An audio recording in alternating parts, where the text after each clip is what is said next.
I love having a luxe home, but I hate spending money. So I'm gonna show you some cheap items in my home that I think look expensive and how I've accomplished this look. Before I do that though, I do wanna say thanks to AG1 for sponsoring today's video, but let's get into it. Let's start in the entryway because this is the part of the home that we want to wow people because that's what they see when they first walk in.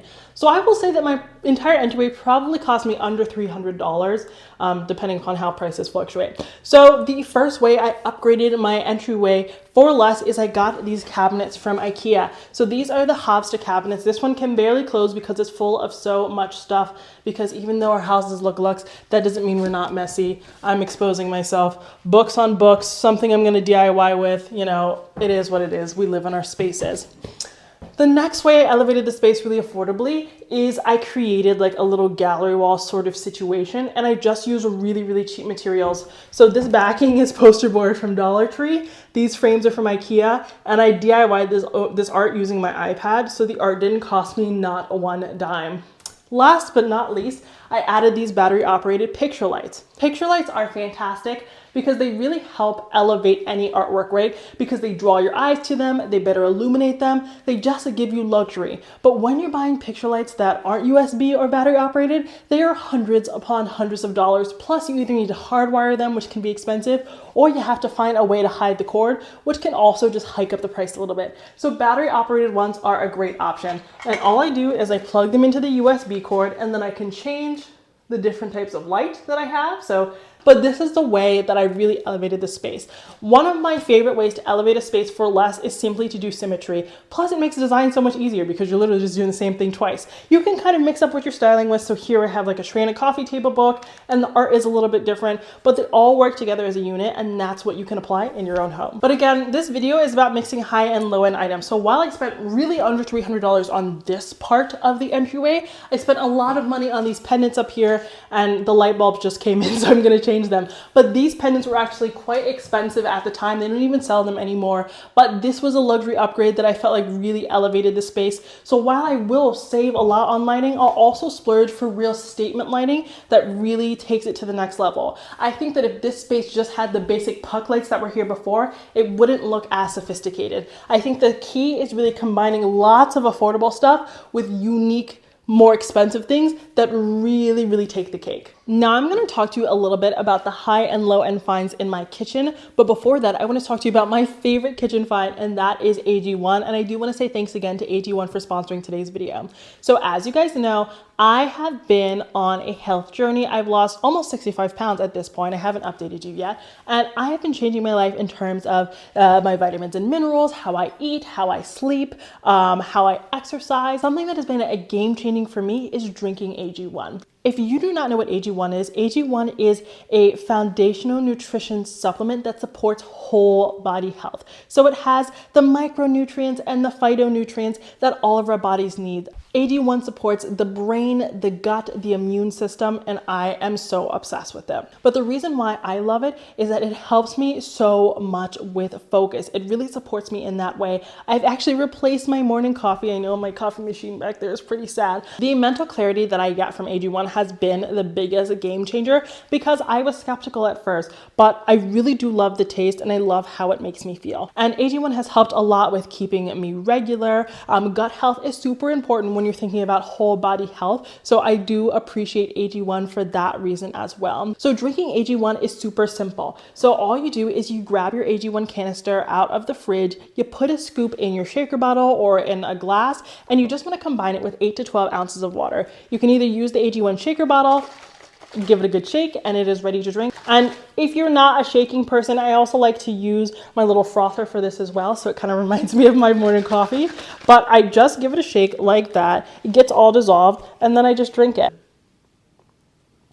And AG1 tastes good. Something that has been a game changer for me is the fact that drinking AG1 is a totally effortless daily habit. So every day I come out here, I'll drink this instead of, like I said, drinking my coffee, or sometimes I'll drink them both. And it's just a part of my routine. I'm not really having to do anything extra, but it's still supporting my health so much. So if you just want to kind of give yourself that boost, I definitely recommend giving AG1 a try. And if you do want to give AG1 a try, just go to drinkag1.com/ DIY with KP. And not only will you be able to pick up your AG1, but AG1 is actually giving my audience a free 1-year supply of this D3K2 vitamin supplement and 5 travel AG1 packets. Thanks again to AG1 for sponsoring today's video. Again, you can learn more about it down in my description box, but let's explore the kitchen a little bit more and talk more about those high and low end finds. So our countertops are white soapstone, and they were an investment. They were a huge investment piece for our home. So when I was making a huge investment like that, I knew I wanted something that would wow you. Now, is this a stone for everybody? No, because it's dramatic, it's over the top, but I knew that anything that I combined with this would also have wow effect just due to proximity with it. So again, it's that same notion of, really finding something that wows you, that's high end, so that everything else can be a lot more affordable. Even our cabinets are affordable. So when it was time to fix our cabinets, I didn't want to go out and buy brand new cabinets that just felt so absolutely ridiculous, or brand new cabinets altogether. So I just had them refaced. I actually found this company called New Cabinet Doors, and they're able to just give me new cabinet fronts instead of new cabinets altogether, making it a lot more affordable. And then to upgrade those cabinets, I just added this little Amazon hardware. Again, that was a couple bucks. I think I got like 40 of them for 20 bucks or something like that. And I was able to get an elevated matte kind of Scandi look that I was going for at a fraction of a price as compared to buying all new cabinets. The next affordable item I want to chat about is this bar stool. So or counter stools. I have these counter stools, and I got them from Target. I think they were 90 bucks a piece at the time. So I have 3 of them for the price. I will say they were such a pain to put together. I might have splurged a little bit more just for the ease of assembly. Not that I did it, babe did it. But I wanted to go with a really affordable counter stool. Counter stools can get so astronomically expensive, but for the most part, they all look the same. Unless you're willing to spend $800 per stool, they all really look the same. So a way that I really wanted to save in my kitchen was getting really, really affordable counter stools. Plus, they are super comfortable, and I went with the faux leather instead of the real leather. To me, it just doesn't matter. I have real leather and some accent chairs in my home, but for something like this that gets dirty and is super high traffic, I saved. And people always ask me what designer store I got them from. Target, that's where I got them from. Now we're going to move into the dining area. So when it comes to combining high and low here, hello PP. First, we have the rug. This rug is part of my collection with Rugs USA, but it is super affordable because that's what Rugs USA is all about. So this was something that I think elevated the space. It added a lot of texture and it added more color without being super expensive. So when it comes to the dining setup, I didn't actually pay for it, but it is super expensive because it is from our house. But I love the elevated look. Could you get a table that looks just like this from somewhere more affordable? Yes. But I think these chairs, because of this gold detailing and the shape, they are so unique. You've never seen anything like it. That, again, is what really elevates this entire space. But I think without this rug, without this really affordable rug, it would kind of be sort of meh. Another way that I like to elevate my dining table, especially since I'm not into like tons and tons and tons of decor, is with these like $30 fire pits. I love fire. Fire is a great source of decor. Yes, the dog is sitting here with me because he was crying without being held. Such is life.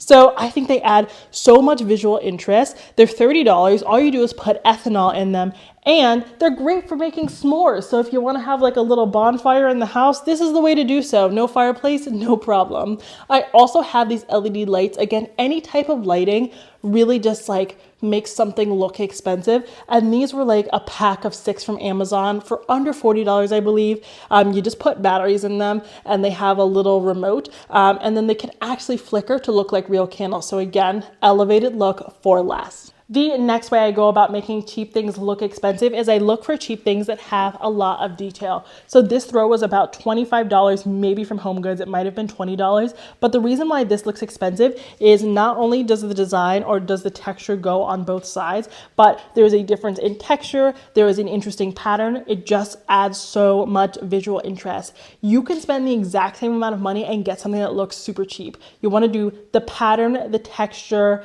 the color. You want variations in everything. The more variation something has, the more level of detail something has, the more luxurious it looks. Now we are in the living room where I've combined a ton of high and low end items. So the most famous item, of course, is the Obright task lamp. They sell a lamp just like this at Restoration Hardware for about $500, and that's the member price. This one is $65. I mean, it looks the exact same. It does the exact same thing. Seriously, go on Google, reverse image search something, and find those more affordable designer inspired items. We also have the sofa. So was it cheap? No, but for a sofa, it was very affordable because again, it's a dupe. I really love the cloud sofa. I love the way it felt, but I didn't want to pay the price. So next we have these chairs over here. And when I bought them, I believe they were like $400 a piece from All Modern. Again, they were kind of modeled after some really expensive chairs from CB2. So I just looked for a similar look and integrated them into the space. And no, we don't have rugs right now. My sister-in-law's dog just couldn't stop peeing all over my house. So we're in the process of getting a new one. That's real life, so that's what it is. Another way I like to make my space look really expensive affordably is going with velvet pillow covers. You can get velvet pillow covers really affordably from pretty much any store. I manufactured these ones, but I have very similar ones from Amazon that I think are $10 for a pack of 2. Velvet is just super duper affordable, but it looks really expensive, especially because when you rub your hands against the velvet, it kind of impacts the way the fabric looks and the light hits it differently, making a little bit of visual interest. And anything that makes us do a double take is what makes something look expensive. Now I want to chat a little bit about the coffee table. So the coffee table is the Juno from Value City Furniture. Is it cheap? No, but again, compared to traditional marble tables, it is very, very affordable. The reason why this is affordable and looks expensive is it is marble effect without being marble. I also knew that I was going to stain the marble. I spill stuff like it is my job, so I went for something marble effect that does not stain in the same way. The next way to choose a coffee table that looks more luxurious without spending a ton of money is to get something that is solid. If you have something that is tiered or something that is glass, you have to style that bad boy like nobody's business to make it look good. Not only is there room for error in the styling, but it costs money to put things on top. When something is solid like this and is kind of artistic in its own right, it is good to go. All I need here is like a vase and a tray, and that's it. I don't have to worry about styling many different vignettes. I also want to talk vases. In 2023, I swore off buying expensive vases. I have not bought one in eons. And the reason being, all you need to do is the same thing that I said with those throws. You want either interesting colors, interesting textures, or patterns. This one has so much texture to it. It looks rustic, it looks old, it looks vintage, and that's why this looks high-end. Something is cylindrical and round, you're like, okay, this is basic, I've seen this before. This is kind of giving an urn-like shape, and it makes you do that double take. Something I do often spend money on though, and I find it totally worthwhile, is my faux florals. Nothing cheapens a home like cheap faux florals that look like plastic. So instead I do splurge on them. But remember, when you splurge on them, they tend to be larger, they tend to be more realistic, and you need fewer of them. So these are like $50 a stem. Outlandishly expensive, but they look so realistic. When I'm on Instagram, I get DMs about this all day long because they look so real, and I only needed 2 of them to really achieve the look, and you use them for a lifetime. When you're buying real flowers, which is a good thing if you can keep them alive, they do obviously die. So you have to rebuy them and you have to style them super well, which is a skill I just don't have. So this is a great way, I think, to achieve the luxury look, even though you have to spend a little bit more money. And one of the best tips I can give you for making your home look luxurious really affordably is by shopping in unexpected places. So I don't know if you know this, but these are actually Kadir Boli prints, and I did not pay the original print price.